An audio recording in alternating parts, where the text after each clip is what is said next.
I'm going to talk to you a bit about N8 Agri-Food Programme, a bit about the Stfc Food Network Plus. So N8 Agri-Food is a programme that runs across 8 universities in the north of England. It's been running for nearly 5 years, and we've been very successful at bringing different disciplines together from natural science and social science to tackle this sort of global challenge of basically securing sustainable, resilient and healthy food supplies for everyone.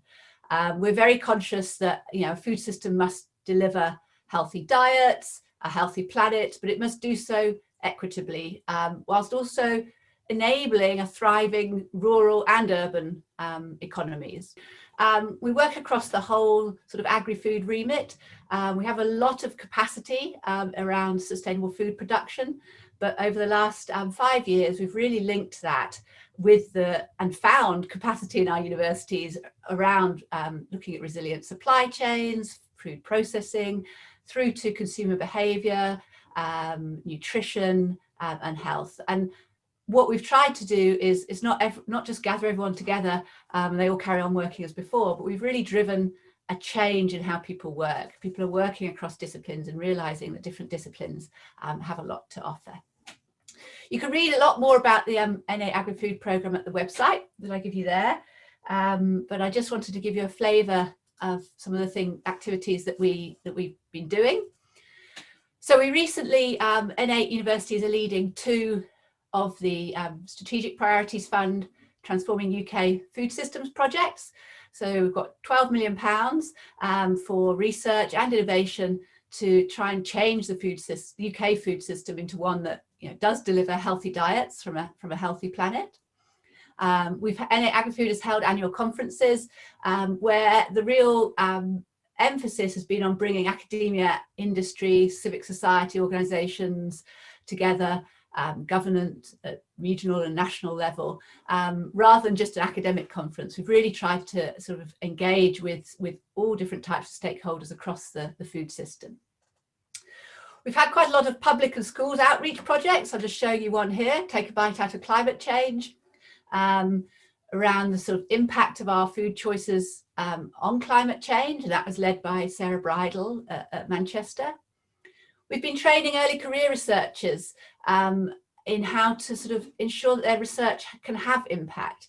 Many PhD students and early career academics, postdocs, are doing very fundamental research and sometimes can't see how that can have an impact. So we've been having a lot of seminars and webinars, well, face-to-face when we could, around trying to build capacity for research impact amongst our younger researchers.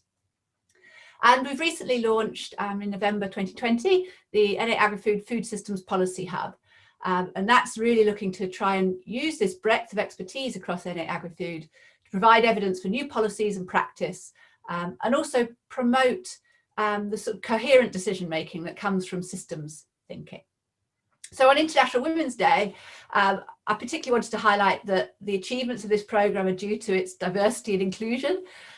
We have a lot of women researchers, but beyond that as well, the fact that we have different disciplines, stakeholders and the public. And in the middle there I've put an example where York held the first citizen food assembly together with the National Food Strategy team, where we engaged the public in asking what needs to change about our food system and what are some of the ideas that you have for changing the food system. So one of the early outputs from the N8 Agri-Food Programme was the Stfc Food Network Plus. And here you can see there's a link to the website where you can again find out more.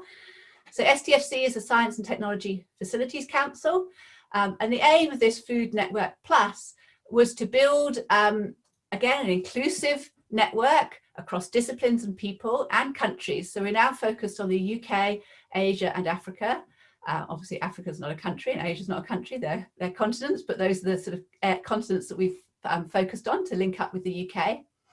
And looking at innovative ways to use the skills and facilities that the Stfc funds to address food system challenges. We're particularly trying to sort of initiate multidisciplinary collaborations between the UK and these developing countries, but also within developing countries as well. And we want to enhance, again, sort of following on the message from NA Agri-Food, enhance the impact of this research by encouraging co-design with different non-academic stakeholders. And again, we're focusing on the next generation, ensuring succession for this, for these plans by trying to train early career researchers in interdisciplinary skills, but also in research impact by secondments to a variety of organisations. So some of you might be asking, what do STFC do? So STFC are one of the 7 UK research councils. They fund major facilities, or run major facilities for UK science, such as things like the synchrotrons, lasers, observatories, computing facilities. And then they fund fundamental research in astronomy, particle physics, nuclear physics, and space science. So you may not think this is an obvious link to food, but I think that was the aim of the Food Network Plus, to show that STFC has great facilities and its people have great skills and applicable skills that can be used to address food system challenges. For example, satellite imaging is an area, and the large amount of data analysis that comes with that, where satellite imaging is now being used a lot in crop production, in monitoring crop production and facilitating precision agriculture, tailoring inputs, for example, to different parts of the field or different individual nut trees in terms of levels of water. So there's a lot of potential for STFC expertise to address these food system challenges. So the network at the moment has 998 members. So there's a challenge for some of you. We can maybe get it to 1,000. It's across 64 UK universities. At the moment, we've got 15 overseas research organisations, more than 60 STFC researchers, industry members and policy members. And the funding tries to cover this continuum from initial sort of quite perhaps disruptive, risky scoping projects, not sure if they'll work, but they're worth trying, proof of concept projects through to impact and follow-on projects. And these are funded by a number of mechanisms, direct calls, but we also hold sandpits where we bring different disciplines together. And within that meeting, people come up with research projects there and then. And we also hold impact forums, trying to align projects to policy agendas. And the presence of the Food Network Plus in Africa and Asia is new, just starting this year in the second phase of the network. So we're really trying to grow the network in those countries and identify organisations and people who can help. We can help work together. Okay, so that's a little sort of taster, I guess, of NA Agri-Food and the STFC Food Network Plus. What are the challenges with addressing food security and food quality? One of the key challenges at the moment, I mean, in the UK, is the issue of food insecurity. I've been talking about South Africa, but it's here in the UK, and the horrendous numbers we've seen increase during COVID of people not having enough sufficient access to food and the affordability of food.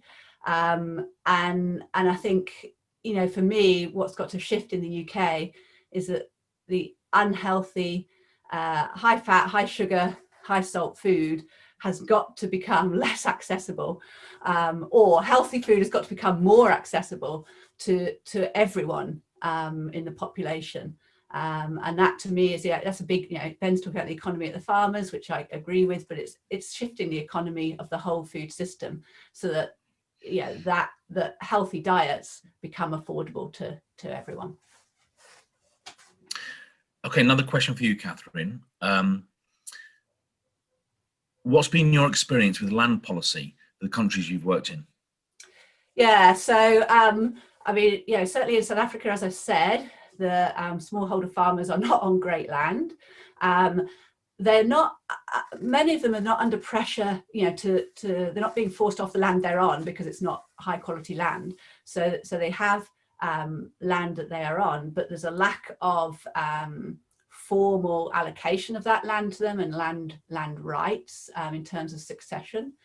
Certainly I've got another project in Thailand, and there's a huge issue with lack of land rights and land being given to companies from smallholder farmers. So yeah, land policy is absolutely critical. But as I say, in South Africa at the moment, it's not critical for our project because the land is not being wanted for other purposes.